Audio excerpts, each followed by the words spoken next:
Garbage man notices elderly woman's missing trash, enters her house, and is shocked. Sometimes the shape of the world we are living in does not only come from the work of the people we see. Some people stay hidden, but their impact is enormous. Not everyone on the planet works for money. Many of us work for pleasure, and their reward in the end is the well-being of others. Such a man was Jake Bland, so let's dive into his life story. The house where Jake Bland grew up as a child got set on fire when he was only 5 years of age. His father had lost his life in the fire while saving both Jake and his mother.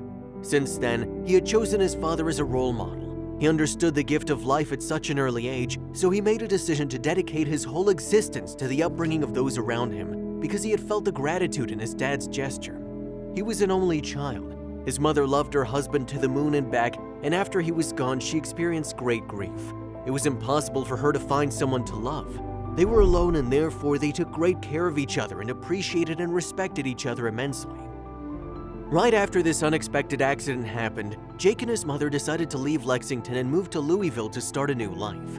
They found a cute apartment for themselves in the proximity of the Ohio River. His mom rapidly found a new job as a dentist and with time opened her own clinic. Jake started working when he was only 14. He'd only tried to find jobs in the service of people. At the very beginning of his professional life, he focused his whole energy of thought on helping his mother with everything he could to open the dentist clinic. After things got set in the clinic, he engaged in a wide variety of activities suitable for his age, such as retail positions, restaurant service and kitchen, and a little bit of office work. Their financial situation was always more than stable, and with time, he understood even better the contribution he was making to society. He knew that without his help, his mother would probably never have managed to open her own place to see her patients. Without his work, many restaurants would have gone bankrupt. He knew that some other people needed the money more than he did, so he would often decline raises in his salary or a higher position in any business. He knew that all these materialistic aspects can corrupt one's mind and turn his personality to egocentrism, so he preferred to remain modest and work in the service of the people out of pleasure and empathy, and never for money, fame, or arrogance. Whenever he would start a new job, the other employees would look down on him because he had different ambitions they wouldn't understand and took him for a fool. His mother always advised Jake to fight for owning respect through his attitude, but she realized after many conversations that his priority is to help others and the rest is secondary. With time, his coworkers started appreciating his attitude and his will to help. He only fought for a clear mind and a healthy lifestyle so that his ability to work wouldn't be impeded. External appreciation meant a lot for him, but still his main driving force was the happiness in his heart after knowing how much better people's lives would be after his intervention in many enterprises. He decided that university didn't represent a path he was willing to take. He knew that his future would be built upon his helping hands, and he didn't consider university as a great help for his development. When he was only 20, he decided to volunteer around the world, being part of a wide range of charity organizations. He was living for several months in different parts of the world, completing a job in a place and then moving on to the next one. This made his heart grow exponentially, and he'd found many like-minded friends that he loved and respected like his own life. He'd traveled to Costa Rica to save the turtles. He'd been in China helping monks around their temples. He brought much food and clothes to children in Africa. He learned how to dive so that he could be part of many teams collecting rubbish from the bottoms of the sea. With all this traveling, he'd learned how to be disciplined so that he doesn't waste energy on things that are not beneficial to him or the world. He'd learned how not to take things personally so his mind wouldn't get possessed by the evil of the world, and he'd learned how to eat nutritiously and balanced because he'd seen and felt the damage a bad diet can bring. He got accustomed to wisely using the world's treasures for gaining strength and used that strength to endlessly heal the environment around him. He was in Thailand, volunteering in a community of children in need when he had received a phone call about his mother who'd suffered a stroke. He was told she may not be around for long. He knew that it may be the last time he could see her, so he had immediately packed his bag and flew back from Thailand to the US. Unfortunately, he made it back too late. It took him years to recover from the feeling of guilt. Many people, including doctors, therapists, and other healers, told him that strokes can occur independently from the environment, so even if he'd been there next to her, she wouldn't have survived in any case. He'd never entirely accepted this theory, but for a long time this way of thinking had encouraged him to find new coping mechanisms. Little by little, he was getting back on track. He took over the dental clinic and found trustworthy doctors who could operate there instead of his mom. He was prioritizing the well-being of the clinic in order to suppress the feelings of remorse. He wanted to know his mother would have been proud of him and grateful that she had left her legacy to someone capable of continuing her vision. After all these unfortunate happenings, he still never lost his will and hoped to help others. Once all the clinic-related aspects were relatively set, it was time for him to find his way again. Jake wanted now to remain in Louisville. By this time, he had many connections and also a reputation for being an honest, hardworking, and responsible man. However, thinking about his past life and activities in the city where he'd lived together with his mother didn't bring him much joy. He was willing to help the world in a way he'd never done before. He was confused and didn't know which road to take. After waking up one morning, he thought to himself, "Today's the day I'll decide the path for my life." The only thing he was sure of was that his path meant bringing the greatest help to the world around him. He found a new perspective and asked himself, "What am I most grateful for?" Having food and shelter was of course one of the main replies, but there was nothing in this environment he hadn't tried before. He'd worked in many restaurants, cooking, serving, and delivering food. He'd already helped many carpenters build new shelters for people in need. While thinking, he threw a banana peel in the trash and then he got enlightened. "I'll be a garbage man." He left his apartment straight after and took a job. He felt how life is meaningful again. On his trial week, he was asked which neighborhood he'd like to be responsible of, and since St. Matthew's was the furthest from his home, he'd chosen it and never changed it. His new job provided a sense of community and support. Jake loved everything about this job. He was getting along with most of his colleagues, he was having little chit-chats with many families who were thankful for his work, and he got a deeper sense of his role in society. He wasn't reserved anymore, and he was once more ready to perform his duties and carry on building the life he had dreamed of. He was not confused anymore about his existence. Of course, he'd never forgotten where he came from and the suffering he'd gone through, but he wasn't susceptible to being highly affected by his past anymore. Day by day, he would improve his performance and motivate his colleagues. Many of them weren't happy with the working conditions nor the job itself. He was one of the few who felt how he was made for this. He didn't judge them, but always tried to show them the full part of the glass, and many of them changed their attitude at work by becoming less lazy and distracted. They felt pleasure too when collecting the bins because Jake showed them the beautiful part of this activity. The company manager told Jake that the streets had never been so clear before he'd started to work there and offered him a raise.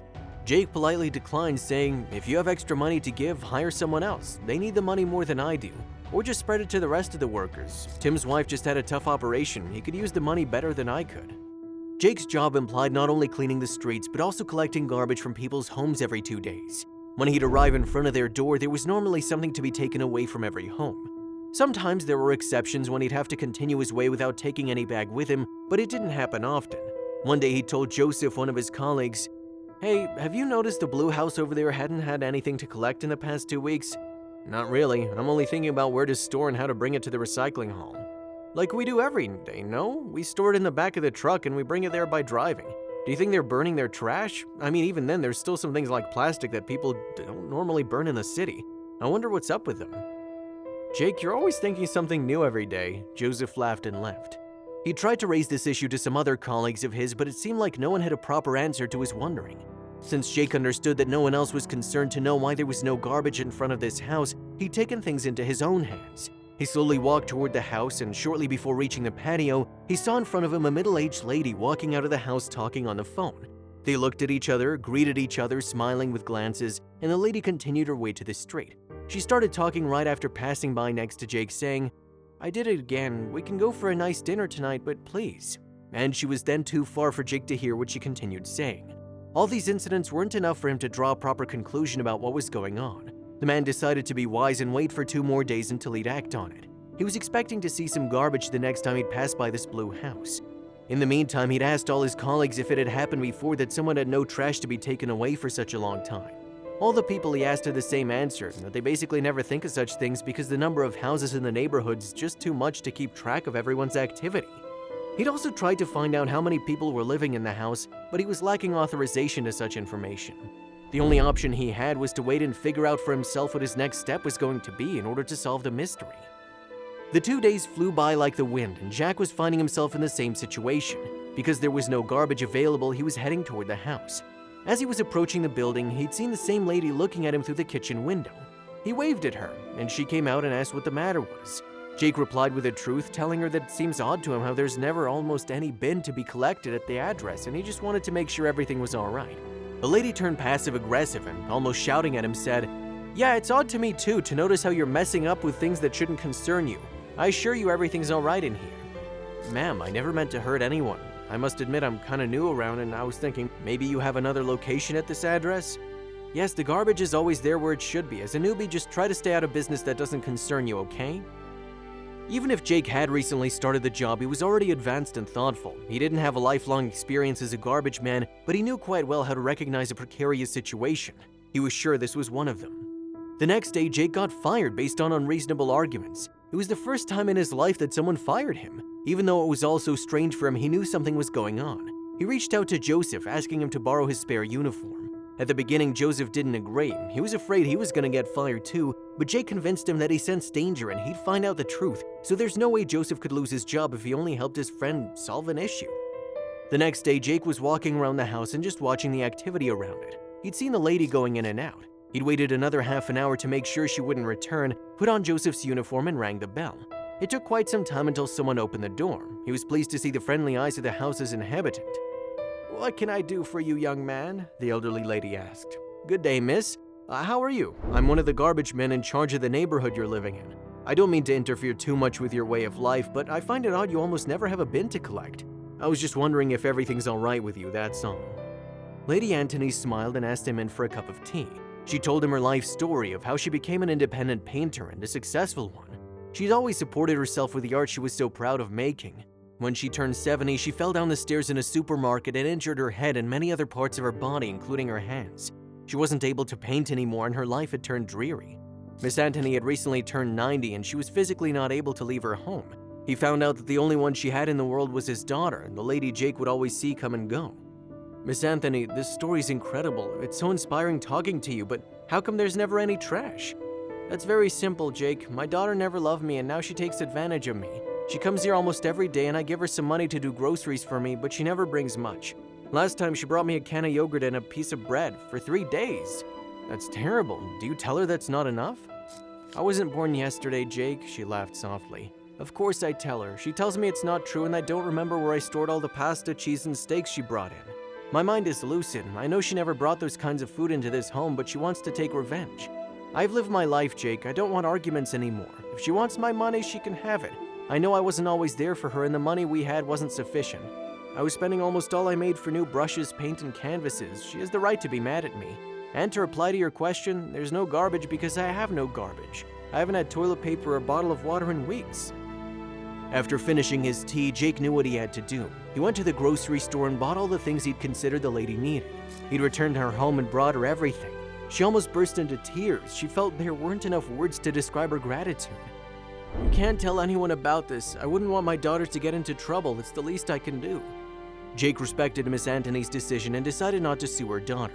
He also knew that he couldn't get his job back without either lying or turning the daughter in. He decided to look for something else to do and in the meantime visiting Miss Anthony on a daily basis to make sure she has company and that he provided everything she needed. After the lady passed, Jake reported the story to WDRB, and this is how the world found out. He never told a proper address and never revealed details that may bring trouble to Miss Anthony's daughter. He thought that by making his story public, more people would be able to reflect upon the well-being of those around them and stop ignoring the signs they see. We must care about our neighbors and try to help them as often as possible.